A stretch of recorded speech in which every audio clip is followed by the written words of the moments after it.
Hello అండి, welcome back to our channel. This is Sravanthi Srikanth. ఈరోజు గోరింటాకు ఎర్రగా పండడానికి కొన్ని టిప్స్తో మీ ముందుకు వచ్చాను. అదేంటి అని అంటే, ఈ ఆకుని మంచిగా శుభ్రం చేసుకొని ఆ కాడలు ఉంటాయి కదండి, ఆ కాడలన్నీ తీసేసి ఓన్లీ ఆకునే మిక్సీ జార్లో కానీ లేదంటే రోట్లో కానీ రుబ్బుకోవచ్చు. అంటే మనకి ఏ విధంగా వీలైతే ఆ విధంగా రుబ్బుకోవచ్చు. నేనైతే ఇక్కడ మిక్సీ జార్ తీసుకున్నానండి.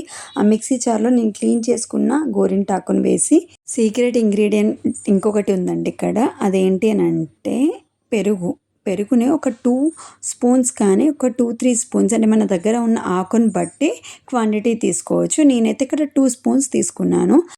ఇప్పుడు మిక్సీ జార్లో చింతపండు రసాన్ని కూడా వేసుకోవాలి. చింతపండు రసాన్ని అయితే నేను ఒక 10 మినిట్స్ ముందు నానబెట్టేసి దాంట్లో వాటర్తో సహా వేసుకున్నాను. యాక్చువల్గా ఇది 10 మినిట్స్ ముందు నానబెట్టడం వల్ల చింతపండు కూడా మంచిగా మెదుగుతుంది. సో దట్ మనకి ఆ పీసెస్ రాకుండా ఉంటుంది, పెట్టుకునేటప్పుడు ఇబ్బంది లేకుండా ఉంటుంది. ఇక్కడ గోరింటాకు మనం రుబ్బుకునేటప్పుడు కొంచెం జాగ్రత్తగా ఉండాలి. మరీ మనం వాటర్ ఎక్కువ వేసామనంటే అది పెట్టుకోవడానికి కూడా వీలుగా ఉండదు.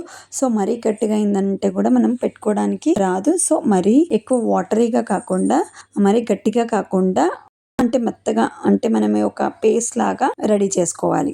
సో ఇక్కడ బౌల్లో చూసారు కదండి, ఆ విధంగా మనం రెడీ చేసుకొని మనకి నచ్చిన విధంగా చేతికి మనం నచ్చిన డిజైన్ను పెట్టుకోవచ్చు.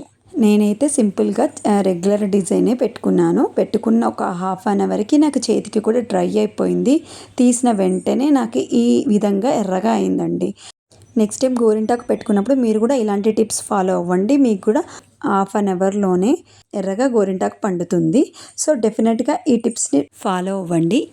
ఈ వీడియో కనుక మీకు నచ్చినట్టయితే please like, share, comment and subscribe చేయడం మాత్రం మర్చిపోకండి. Bye. See you on next video.